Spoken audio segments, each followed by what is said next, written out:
Hi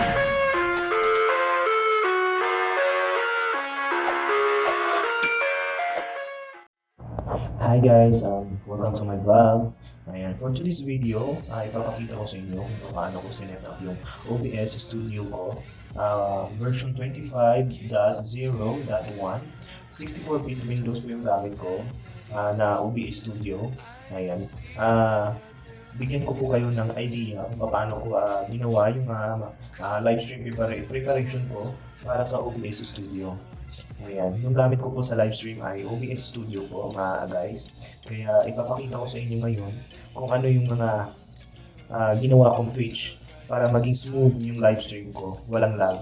Kasi dati nung nagamit ako nito sa OBS, nung wala pa akong idea, sobrang lag at ikot-ikot lang po talaga yung live stream ko kahit malakas po yung internet ko. Kaya ngayon ipapakita ko sa inyo guys kung paano ko siya ginawa o paano yung settings ng OBS ko. Ayan. Papakita ko sa inyo guys. Ayan. Nandito tayo sa screen. At ayan. Simula na tayo. Ayan yung interface ng live stream ko guys. Ayan. Naka-off yung camera niyan. Punta muna tayo sa settings. Tapos sa general tab, nakalagay dyan yung language, English, at saka yung theme ay Acme. Yung Acme, yan po yung skin ng OBS ko. Ayan. Snap sensitivity po ay 9.5. Enabled ko po siya. Ayan. Not much naman po yung ginala ko dito sa general tab ko. Ayan. Punta tayo sa stream guys. Yan lang naman yung sa general ko. Ayan. Tingnan mo yung sa Acme. Ito yung mga skin niya or mga theme niya kung ano yung color na gusto niyo sa interface niyo. Ayan, mamili na po kayo. Yung mga pinili ko po ay yung Acme lang po. Ayan.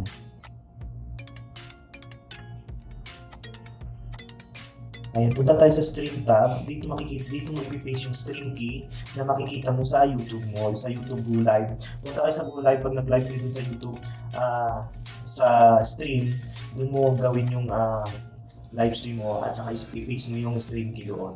Yung output mo is simple. Tapos yung video bitrate guys, 1.5 lang nilagay ko na video bitrate para hindi masyadong lag.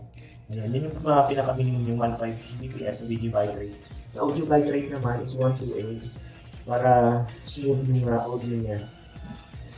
Ayan, tsaka enable ko yung advanced encoder settings, encoder preset, ultra fast po.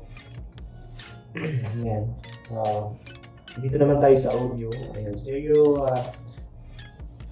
sample rate of 44.1 UGV, channel stereo. Wala naman ako masyadong ginalaw dito. Yan na naman kung ano yung mga default na nakalagay dyan. Yung sa mga devices na naka-disable kasi makikita sa audio mixer. Yan. Sa video tayo, 1280 by 720 po yung inano ko na settings sa screen para po hindi masyadong mabigat. Sa advanced mode naman po, sa advanced tab, process priority po ay naka-high sa akin. At saka yung renderer ni DirectReady 11.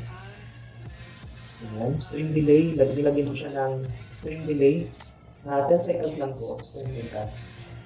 Ayan, para hindi po siya nag-buffer po. Ayan, naka-enable. Pwede mo pang customizing kung ano yung gusto mo. Basta mag-twitch ka lang ng mag-twitch sa hanggang makuha mo sa tamang timpla ng para sa live stream mo. So ayan lang guys. Thank you so much. Ayan guys, abangan po natin yung susunod ko na tutorial kung paano ko sinet up yung screen ko sa OBS. Ayan. Antayin nyo lang po yung next upload ko sa tutorial ng OBS ko. Maraming salamat po.